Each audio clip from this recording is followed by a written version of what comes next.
तो देश में टैक्स पर टैक्स का जाल खत्म करने के लिए जीएसटी लाया गया। जीएसटी को लाने का सबसे बड़ा मकसद कंप्लायंस की दिक्कतें कम करना था। कुछ हद तक ये लक्ष्य हासिल भी हुआ, लेकिन कई पेन पॉइंट्स अभी भी बने हुए हैं। हम इन्हीं पेन पॉइंट्स को उठाने की कोशिश कर रहे हैं ताकि सरकारें इस दिक्कत को समझें और जीएसटी काउंसिल में इसका समाधान निकले। हम सोमवार से शुक्रवार रोज इस पर चर्चा कर रहे हैं और आज की चर्चा होगी कि किस तरह से कोरोना की वजह से काम पूरा ना होने पर कारोबारियों को जीएसटी से जुड़ी दिक्कतों से दो चार होना पड़ रहा है। और आज हमारे साथ जुड़ रहे हैं ईएलपी के पार्टनर गोपाल मुंदड़ा साहब। गोपाल जी, बहुत बहुत स्वागत है आपका। गोपाल जी, कोरोना संकट से बहुत सी कंपनियां काम पूरा नहीं कर पाई हैं, इसमें कोई दो राय नहीं है। लिक्विडेटेड डैमेजेस में सर्विस की सप्लाई नहीं हो रही है और इसके चलते दरअसल किन किन तरह की परेशानियों का सामना करना पड़ रहा है, पहले ये बताएं। देखिए, सबसे पहले तो मैं आपको ये बता दूं कि ये लिक्विडेटेड डैमेजेस होता क्या है। लिक्विडेटेड डैमेजेस एक तरह का हर्जाना है जो दिया जाता है यदि एक व्यक्ति के द्वारा दूसरे व्यक्ति को किसी तरह का नुकसान पहुंचे, कोई भी तरह का इकोनॉमिक लॉस हो। तो ये तो हो गया लिक्विडेटेड डैमेजेस। जैसे मान लीजिए उदाहरण के तौर पर आपने कोई काम दिया कारपेंट्री का या पेंटिंग वर्क का, कॉन्ट्रैक्टर को 1 लाख रुपए का काम दिया। उसने काम के दौरान मान लीजिए उसके हाथ से कोई कीमती शो पीस टूट गया जिसका मान लीजिए मूल्य है 5,000 रुपया। तो आप बोलते हो कि 1 लाख रुपए में से 5,000 निकाल के आपको 95,000 उनको आप पेमेंट करनी है। तो ये तो है लिक्विडेटेड डैमेजेस का। लेकिन हुआ क्या है कि कहीं कहीं पर ये इस तरह के जो रिडक्शन है, डिडक्शन है जो कॉन्ट्रैक्ट प्राइस से होते हैं, वो होते हैं या तो डिले इन परफॉर्मेंस के कारण, या deficiency in the contract execution के कारण, या किसी और दूसरे कारण।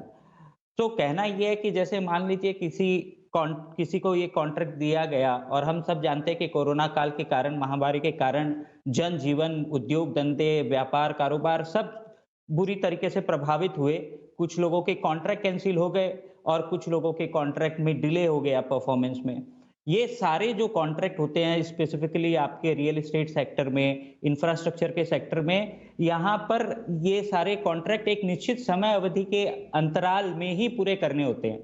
तो यदि समय ज्यादा लगता है तो कॉन्ट्रैक्ट में कुछ प्रावधान होता है कि कुछ रिड्यूस किया जाएगा प्राइस को, जिसको आम भाषा में लिक्विडेटेड डैमेजेस बोला जा सकता है। कुछ लोग उसको प्राइस रिवीजन क्लॉज बोल सकते हैं, कुछ पेनल्टी बोल सकते हैं। कहने का मतलब ये है कि जैसे मान लीजिए किसी कॉन्ट्रैक्ट था, 1 लाख रुपए का कॉन्ट्रैक्ट था, 180 दिन में पूरा होना था। कोरोना के कारण 180 दिन में पूरा नहीं हुआ, उसको 250 दिन लग गए और ये डिफरेंस के कारण यदि 20% कॉन्ट्रैक्ट प्राइस कम होता है तो जो कॉन्ट्रैक्टर है वो तो ये मान के चलता है, जी भाई मुझे 20% यानी 100 में से 80 रुपये मिले, मैं 80 रुपये पे जीएसटी दूंगा, मेरे तो 80 रुपये की आय है। और जो सामने वाली कंपनी है वो ये समझता है कि 80 रुपये का मेरा खर्च है। लेकिन सरकारी कर्मचारी, टैक्स ऑफिसर्स ये कहते हैं कि नहीं जी, इसको आप एक ट्रांजेक्शन मत समझिए 80 रुपये का, ये 2 ट्रांजेक्शन है। एक ट्रांजेक्शन है 100 रुपये का जो कि आपने कॉन्ट्रैक्ट किया और उस 100 रुपये पे आपको पूरी जीएसटी देनी पड़ेगी, और दूसरा ट्रांजैक्शन है 20 रुपये का। वो बोल रहे क्यों 20 रुपये का? वो ये कह रहे हैं कि जीएसटी एक्ट के अंदर में शेड्यूल 2 के अंदर में tolerating an act is also a service. तो यहाँ पे एक्ट ऑफ डिले कौन टॉलरेट कर रहा है? कंपनी टॉलरेट कर रही है। उससे क्या फायदा हो रहा है? कंपनी को 20,000 रुपये कम देने पड़ रहे हैं। तो वो बोल रहे हैं कि कंपनी को 20,000 रुपये पे जीएसटी और देनी पड़ेगी। तो टैक्स अधिकारी ये कहते हैं कि इस तरह के ट्रांजेक्शन में इसको 2 तरह के ट्रांजैक्शन माना जाए, ना कि एक ट्रांजैक्शन। और एक ट्रांजैक्शन पे जो कॉन्ट्रैक्टर है वो 100 रुपये पे आपको पूरी जीएसटी लगा के देगा, और जो कंपनी जिसने 20 रुपये काटे हैं उसको कंपनी की आय मान के उस 20 रुपये पे फिर से जीएसटी लगाया जाए। यही विसंगति है इसमें। मेरे हिसाब से, मेरी मान्यता के अनुसार, यदि किसी भी कॉन्ट्रैक्ट प्राइस में क्वालिटी, क्वांटिटी, ड्यूरेशन, इनके कारण यदि कुछ भी डिडक्शन होता है तो इसको प्राइस रिवीजन मानना चाहिए, ना कि लिक्विडेटेड डैमेजेस। और यही दोहरे टैक्स के कारण ये सारी दिक्कतें हैं। ठीक है ना, कि डेफिनेशन को कहीं ना कहीं हमें रिवाइज करना होगा। लेकिन लिक्विडेटेड डैमेजेस को लेकर पुरानी टैक्स रिजीम में कुछ अलग प्रावधान थे क्या? एक बात बता दूं कि सबसे पहले एक्साइज में कुछ केस लॉस थे कि यदि डिलेड सप्लाई ऑफ गुड्स है और उसके कारण प्राइस में यदि कम होता है, तो फिर एक्साइज में ये था कि आपको एक्साइज ड्यूटी खाली ट्रांजैक्शन वैल्यू नेट प्राइस पे ही देनी है। इसमें लार्जर बेंच का ट्रिब्यूनल का एक अच्छा डिसीजन भी है। वैसे सर्विस टैक्स में ये समस्या शुरू हुई 2012 में, जब नेगेटिव लिस्ट ऑफ रिजाइम आया। वहां पर एक डिक्लेयर्ड लिस्ट थी, सेक्शन 66E। 66E में एक प्रोविजन था कि agreeing to an obligation to tolerate an act would also be considered as a declared service.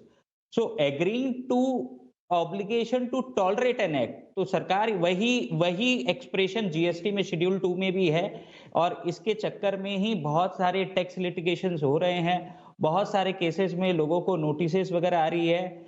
In fact जहां पर लोगों को सरकार को कुछ पेमेंट करना है, जैसे मान लीजिए कोई परमिशन लेने के लिए या कुछ और लाइसेंस फी के लिए या कोई जुर्माने के लिए, वहां पे भी नोटिसेस आ रही है, बोल रहे सरकार इस एक तरीके से एक एक्ट टॉलरेट कर रही है, आप जीएसटी भरिए रिवर्स चार्ज में। तो ये समस्या बहुत गंभीर है, बहुत भारी है। शुक्रिया मुंद्रा साहब, हमारी इस खास मुहिम का हिस्सा बनने के लिए। कम करो जीएसटी का जंजाल। आज के इस सेगमेंट में इतना ही, लेकिन हमारी यह मुहिम जारी है। आप लगातार जी बिजनेस पर बने रहें। जीएसटी के प्रॉब्लम्स कहां प्रॉब्लमेटिक एरिया कौन कौन से, पेन पॉइंट्स कौन कौन से, हम उन्हें हाईलाइट करके सरकार तक, जीएसटी काउंसिल तक पहुंचाना चाहते हैं, ताकि आम कारोबारियों को मिले राहत। हमारी यह मुहिम जारी रहेगी। फिलहाल आज के शो में इतना ही, इजाजत दें, नमस्कार।